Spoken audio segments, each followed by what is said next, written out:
and scary, and she hates music. If I hadn't experienced it myself, I honestly wouldn't believe it. On my very first day of college, I almost lost my mind because of my roommate. Before I arrived on campus, I thought my life here would be full of parties, clubs, and everything exciting about college. Then I dragged my suitcase into my dorm room and met my roommate. Are you Your roommate.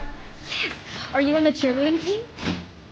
Do I look like a fucking cheerleader? Right at that moment, I knew this living situation was not going to be easy. And honestly, that wasn't even the real problem yet. She had extremely strict expectations about how the room should be used and treated the entire dorm like it belonged only to her. The strangest part was she was keeping a ferret in the room. And at the time, I didn't even know what a ferret was. Very quickly, she started correcting the way I spoke, not my tone, my word choices. She insisted I refer to her using specific pronouns. But from my perspective, they and them were plural words. That was when things started to feel different between us. Later, I casually asked whether I could use some air freshener. Instead, she immediately began listing rules. No meat in the room, no music, and several other things were suddenly not allowed because This is my safe space. that was the moment I realized things would only get worse if I stayed there. So I went to talk to the housing coordinator. I honestly thought the situation would be easy to explain, but she just looked at me and said that this was exactly what college was about, learning to live with people who think differently. Then she added, Start acting like the adult your driver's license says you are. Or ignore my advice and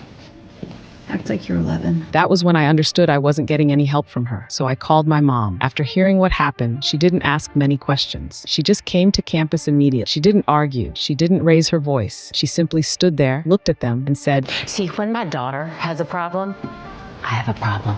When I have a problem, everyone in the path of my solution has a bigger fucking problem. Then she gave them 3 options: move me to another dorm, move my roommate somewhere else, or waive the freshman housing requirement completely. If none of that worked, she would handle it herself. The next second, she picked up her phone and booked a presidential suite on the spot. The office went completely silent. At that point, the situation was already resolved. But what really stayed with me happened right before we left. She saw the roommate who had been making my life difficult. No argument, no anger. She just smiled and said, I would invite you too, but you said that you don't like music, and there's gonna be music and dancing and fun and all the things that you said you don't like. That was the day I realized something important. Sometimes conflicts aren't about who's right or wrong. They're about who has the ability to choose to leave.